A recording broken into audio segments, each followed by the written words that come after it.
Hey, what's up everybody? BDF 44 coming at you in another video. All right, so I figured I'd do a therapy session real quick. Haven't done one in about a day or two. I woke up this morning and my tonsil, my right tonsil was really swollen. And I think it had more to do with muscle growth than actual sickness. But the combination of both had me feeling really weak and uncomfortable. But I forced myself to get out of the house after doing a few pieces of art, doing all my workout stuff that I do in the mornings. And of course I made the video this morning on the Orlando Magic and the Cavaliers, and then I made another one on the way out. So I'll try to round out my videos for the playoffs before they start. But I got a few days for that. So yeah, man, that's really the gist of it. Just trying to force myself. I think all this pasta I've been eating is kind of wearing me down. I feel extra weak. I'm sweating a lot more than I have while walking, that kind of thing. So maybe the pasta isn't the move, but I'm still searching for diet, man. Searching for the best diet for myself. Yesterday was a good day. Of course, watched the Lakers. Got myself some Mexican food I shouldn't have bought. Some fajitas, chicken fajitas, you know, just I wanted to give myself a special meal for my Laker game and did a little laundry yesterday, that kind of thing. Just been enjoying myself for the most part. Did laundry, all that type of stuff. And yeah, man, that's really the gist of my thing. Today I went out and grabbed myself a Cobb salad and some orange juice, bought myself a few groceries, and walked around a little bit, and that's it. Came back, and now I'm on my way back home, feeling pretty damn exhausted, about as weak as I've felt since returning from sickness. But you know, still active, still trying to do what I got to do to get in the best possible condition I can get into. So that's what this is about. But yeah, man, I just saw something that made me want to talk. I haven't talked a lot about what's going on in Gaza, and for the last couple of weeks I just haven't really had anything to say that hadn't already been said. Had a lot of censorship type crap happening, but that hasn't deterred me. My Instagram is not allowing me to follow anybody.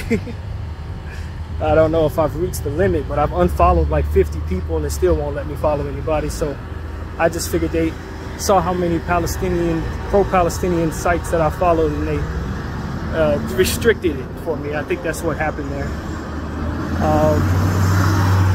Also, of course, on here I've been trying to upload my videos, and I tell you guys, as long as I upload before 9 a.m.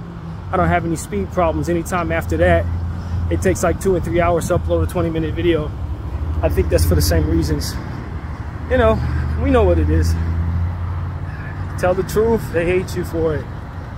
You expose their hypocrisy, they hate you for it. And since they control everything that we use, we have to live as if we're doing the wrong thing when we're actually doing the right thing. We get scolded and treated like we're bad guys for pointing out hypocrisy and evil doings and stuff like that. And just let the bad guys control the world, and of course they're going to scold the good. And that's what's happening all over the world. You see it in Germany, where they have their cops beating up pro-Palestinian supporters, people who are protesting. They beating the crap out of them. You know, it's just, you let the bad guys control the world, and they scold the good for doing righteousness. It's what's wrong with 2024 all the way around. And I'm just glad I'm in a space where I can use my voice. It may take a little longer for you to hear it, but that doesn't move me from doing it. I'm gonna do it anyway. And so now the latest has been Iran responding to Israel's attacks by attacking Israel, sending bombs their way. And of course, your media is telling you how aggressive Iran has been toward Israel, as if Israel didn't start that fight with the intentions of trying to drag itself and others into a world war.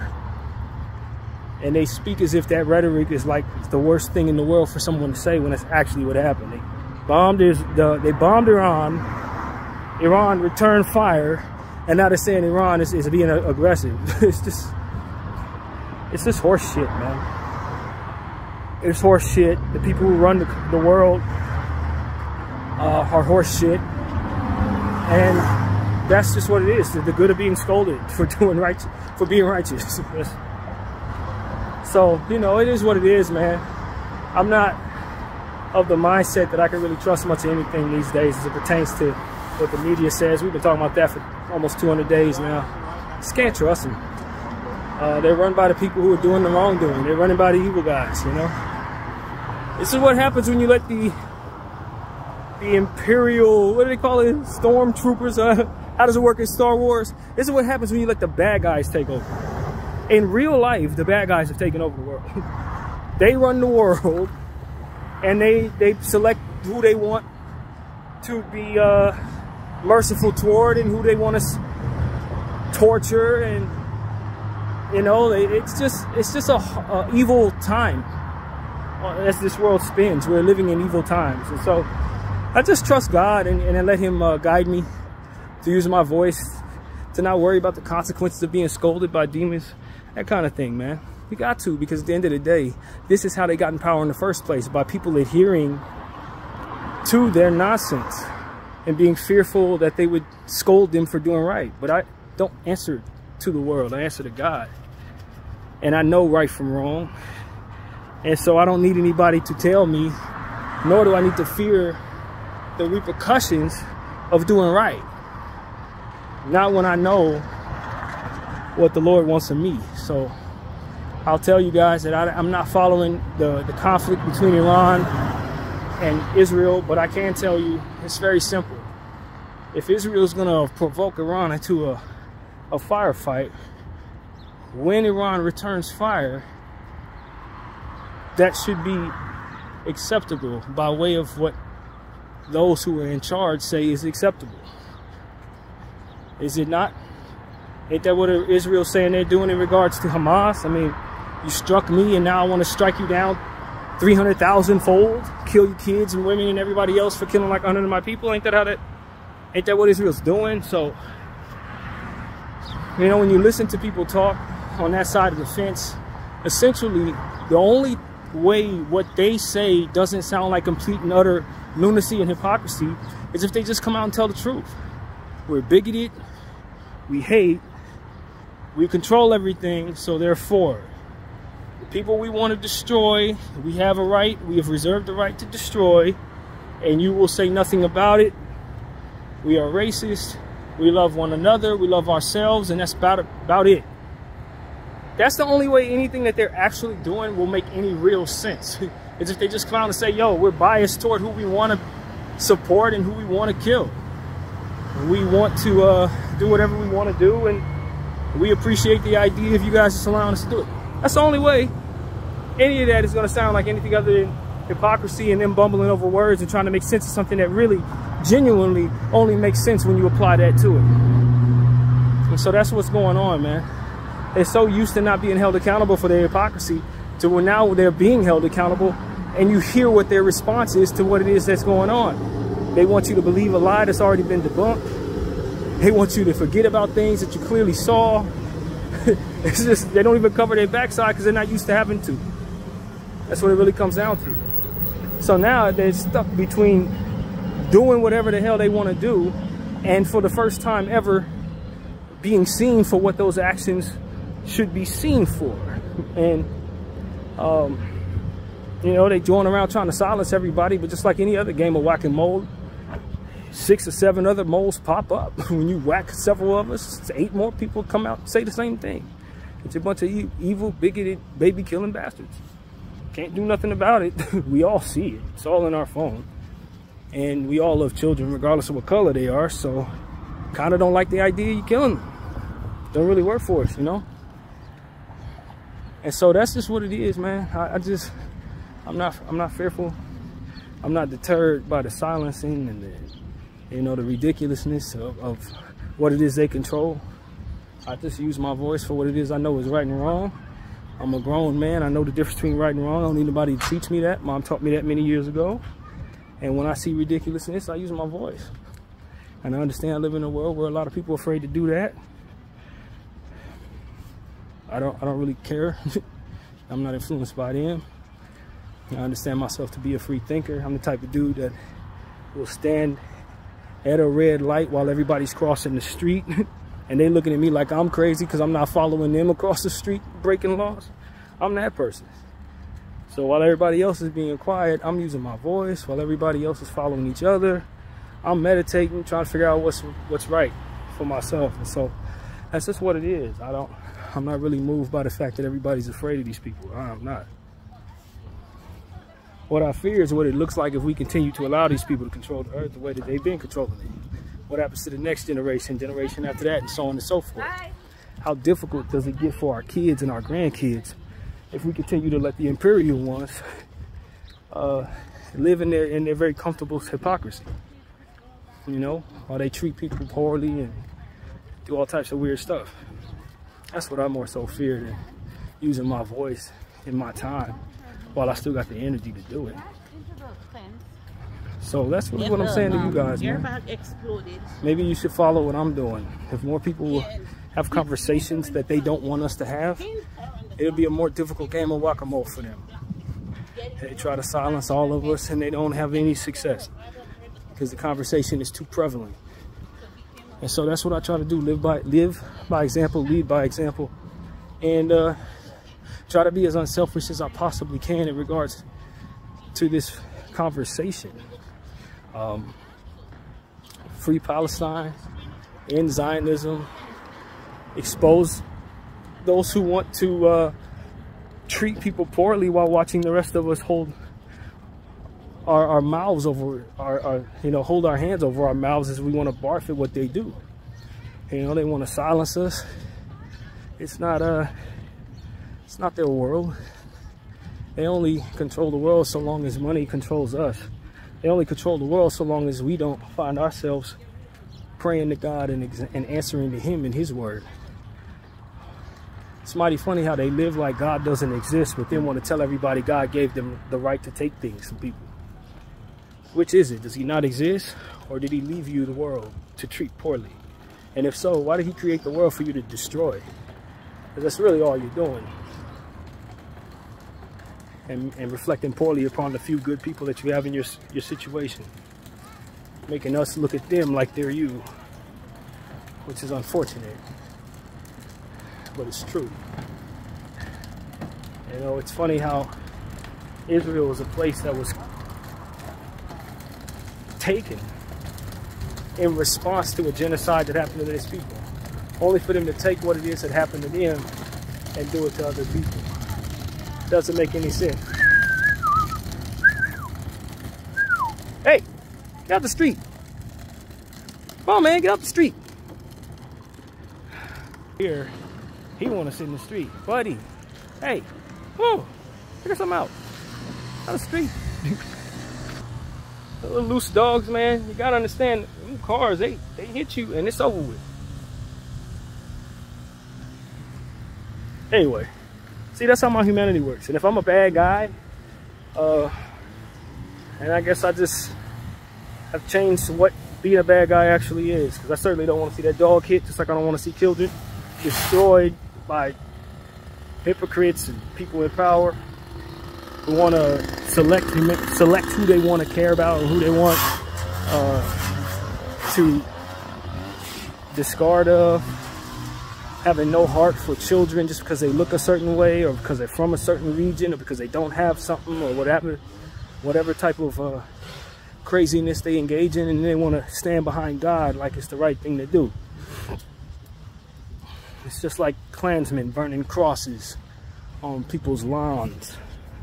And we do it for God. If God is Satan, then I guess that's who it is. That's who you're doing it for, because the God I know and the God that I know my good Muslim brothers and sisters serve, good Christian brothers serve, He has no interest in seeing you torture others. He didn't bestow that upon you. He didn't take anything from you that would make you respond that way. He didn't give you the right to be a hypocrite or reflect poorly upon your people, putting your own people in danger by way of your actions. He didn't bestow that upon you. That's satanic behavior. Satan bestowed that upon you, and you are pledging to him. And if you want to call him God, you ain't confusing us if you can confusing yourself.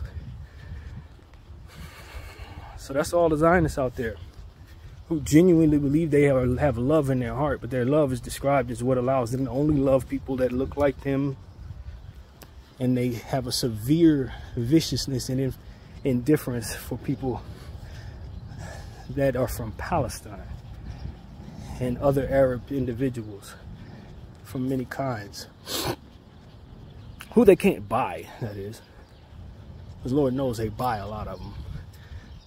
But then those are Zionists masquerading as Arabs, and we understand that. Humanizing these people is what it's really about. Showing one another, and I've said this before, footage of live children from the regions that they don't give a damn about. That's what we need to see. To weigh that against these politicians who want to eat ice cream and talk about no ceasefire and all types of stuff like that. And these people like President of Kenya who want to back Israel. We need to see the children that they don't give a damn about. Let them communicate with us a bit more. Let us see them in the poverty and the suffering that they're going through while still maintaining their strength in the presence of a powerful world that wants to see them tortured, destroyed, and terrorized. That's what needs to be seen more of. That's what I think the Western world needs to see. They need to humanize these people more. Then we can understand why it's so important that we unlearn all of the bullcrap that the Zionists have put in front of us over the last 500 years. Because at the end of the day, they don't care about those children. Not only do they not care about those children, but they have a strong vitriol for those children. Strong, deep hatred for those people. And at the end of the day, these are kids. These are little ones. The ones that they're destroying, the ones that they're killing. The bodies that I've seen, most of the bodies that I've seen, most have been under the age of 10. So my thinking is, I don't want to show all of you guys that trauma. I want to show you the children who are still alive. I want to talk about the ones who are still around. The ones that we are responsible for saving. We don't have to glorify the martyr necessarily, though we don't forget them. We need to save the ones that are still around in their name. That's the way forward, in my opinion. So that's what I try to do. As I've told you guys many times on my Instagram, I try to post something like that every day. Anytime I see a little kid talking in Palestine, talking about what they're going through, talk about how they lost this, or dancing, or singing, or laughing, anything that'll humanize Palestinian people, Congolese people, any type of children in the crosshairs of Israel, what you find out is a whole lot of, if not most of, those type of tortures are being done by the same people, funded by the same people. That's what you find out. Holocaust in Sudan, Congo, what's going on in Palestine, all of the worst tortures and all of the worst genocides in the world, they're all done by the same people. It ain't like you gotta look too far to find who to hold accountable for all of this. It's the same folks. And so that's why it's like, okay, we're waking up to this understanding. We want to talk about this understanding. We want to humanize these people, and we want to make those who want to engage in this behavior answer for what it is that they're doing. Be held accountable, communicate with us, bumble and fumble over their words of hypocrisy and racism as they try to make it make sense to the rest of us, for which they are incapable of doing. Force them into saying, you know what? It's us. We want to do what we want to do. We hate who we want to hate, and we're used to it. And you should let us get away with it because you've always done that. That's all I really want to hear from these people. It's literally it. Everything else they say is just them trying to figure out how to make sense of what will otherwise not make sense if they don't speak that way. That's it. We don't care about brown, we don't care about black, we don't care about Arab, we don't, just say that. That's what needs to happen. We need to get them in positions to where that's the only thing they have left to say. Debunk all their nonsense, kick down all their mental gymnastics, ask them the right questions and make them answer honestly for once in their lives. And it's a lot of them who are in position of power, a lot of them in positions for which we've trusted for a long time, but they've never had the people's interests at heart. They only had their own interests at heart. They gave you just what they wanted you to have so that you would believe that they were to be respected, or that they were responsible. The reality was they were always in cahoots with one another for keeping others under their thumb and under their feet, and molding the images and molding art form to more or less brainwash the minds of many so they can keep them separate, so they can keep them thinking certain ways about themselves and others, and thus always keeping them in positions to pay into their corporations and keeping them wealthy and in power. That's why boycotting is so important, because you got to start bleeding them of their dollars, bleeding them of their influence, and forcing them into the light. That is the most important thing in this world today, is forcing those Zionists and forcing their puppets into the light.